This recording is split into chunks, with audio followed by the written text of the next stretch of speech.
युधिष्ठिर को था आभास कलियुग में क्या होगा। पांडवों का अज्ञातवास समाप्त होने में कुछ समय शेष रह गया था। पांचों पांडव एवं द्रौपदी जंगल में छुपने का स्थान ढूंढ रहे थे। उधर शनिदेव की आकाश मंडल से पांडवों पर नजर पड़ी। शनिदेव की मन में विचार आया कि इन सब में बुद्धिमान कौन है, परीक्षा ली जाए। देव ने एक माया का महल बनाया कई योजन दूरी में। उस महल के 4 कोने थे, पूरब, पश्चिम, उत्तर, दक्षिण। अचानक भीम की नजर महल पर पड़ी और वो आकर्षित हो गया। भीम युधिष्ठिर से बोला, भैया मुझे महल देखना है। भाई ने कहा, जाओ। भीम महल के द्वार पर पहुंचा। वहां शनिदेव दरबान के रूप में खड़े थे। भीम बोला, मुझे महल देखना है। शनिदेव ने कहा, महल की कुछ शर्त है। एक शर्त, महल में 4 कोने आप एक ही कोना देख सकते हैं। दूसरी शर्त, महल में जो देखोगे उसकी सार सहित व्याख्या करोगे। तीसरा, अगर व्याख्या नहीं कर सके तो कैद कर लिए जाओगे। भीम ने कहा, मैं स्वीकार करता हूँ, ऐसा ही होगा। और वो महल के पूर्व शोर की ओर गया। वहां जाकर उसने अद्भुत पशु पक्षी और फूलों एवं फलों से लदे वृक्षों का नजारा किया। आगे जाकर देखता है कि 3 कुएं हैं। अगल बगल में छोटे कुएं और बीच में एक बड़ा कुआं। बीच वाला बड़े कुएं में पानी का उफान आता है और दोनों छोटे खाली कुओं में पानी से भर देता है। फिर कुछ देर बाद दोनों छोटे कुओं में उफान आता है तो खाली पड़े बड़े कुएं का पानी आधा रह जाता है। इस क्रिया को भीम कई बार देखता है पर समझ नहीं पाता और लौटकर दरबान के पास आता है। दरबान, क्या देखा आपने? भीम, महाशय मैंने पेड़ पौधे पशु पक्षी देखा, वो मैंने पहले कभी नहीं देखा था, जो अजीब थे। एक बात समझ में नहीं आई, छोटे कुएं पानी से भर जाते हैं, बड़ा क्यों नहीं भर पाता, ये समझ में नहीं आया।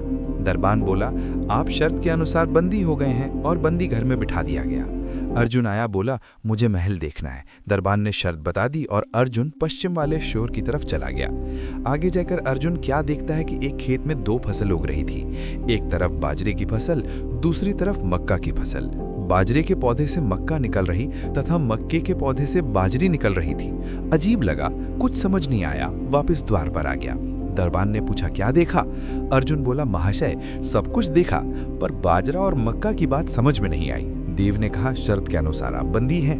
नकुल आया, बोला, मुझे महल देखना है। फिर वो उत्तर दिशा की ओर गया। वहां उसने देखा कि बहुत सारी सफेद गायें जब उनको भूख लगती है तो अपनी छोटी बाछियों का दूध पीती हैं। उसके कुछ समझ नहीं आया। द्वार पर आया। देव ने पूछा, क्या देखा?